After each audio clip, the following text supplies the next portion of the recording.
고생 많았다. 수험생에게 하는 얘기가 아닙니다.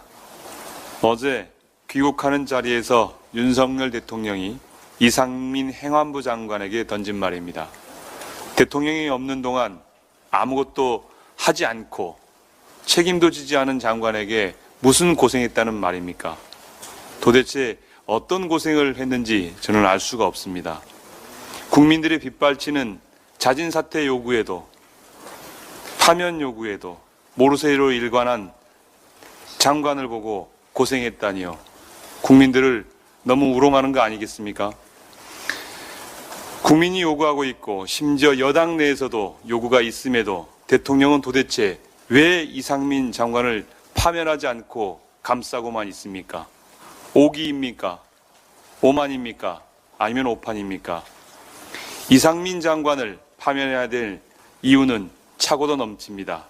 그 이유를 몇 가지 말씀드리겠습니다. 첫째, 이상민 장관은 이태원 참사 예방 의무 해태로 국민이 안전을 수호할 책임을 다하지 못했습니다. 이태원 축제 안전관리를 위해 미리 대책을 마련하고 시행하지 않았기에 미연에 막을 수 있었던 참사를 예방하지 못했습니다. 아니, 안 했습니다. 이태원 참사에 대한 부작위 책임 하나만으로도 이상민 장관은 파면감입니다.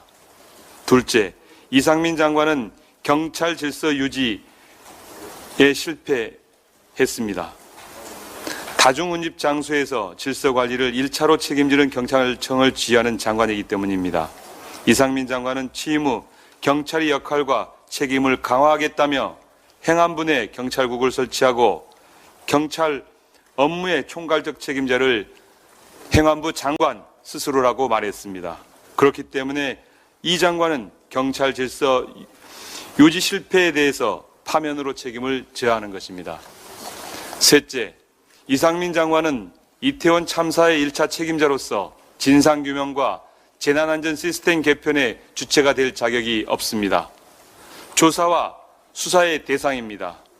조사와 수사의 대상이 될 사람이 진상규명과 수사를 지휘한다는 것은 국민이 용납할 수 없는 것이고 국민을 기만하는 것이자 농단하는 것입니다.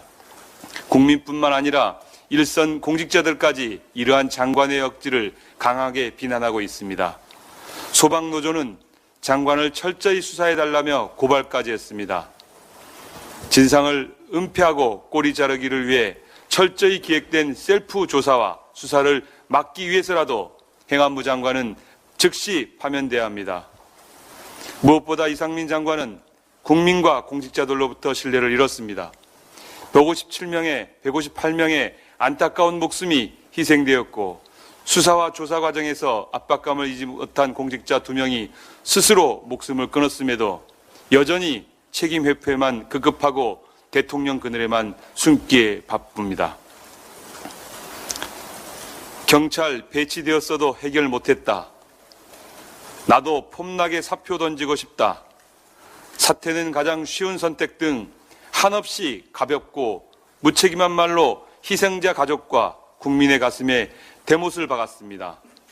유족이 의사도 묻지 않고 제멋대로 위패와 영정 없는 분향소를 강행했습니다. 이런 사람을 국민이 어떻게 장관으로 인정할 수 있겠습니까? 윤석열 대통령은 자기 최측근 한 명을 지키겠다고 희생자와 그 가족들을 외면하고 국민을 기만하는 우를 범하지 않기를 바랍니다. 더 이상 국민의 인내를 심하지 말고 이상민 장관을 즉시 파면하고 국정수사를 수용하시기 바랍니다. 그것이 공정과 상식에 맞는 진상규명의 첫걸음입니다. 이상입니다.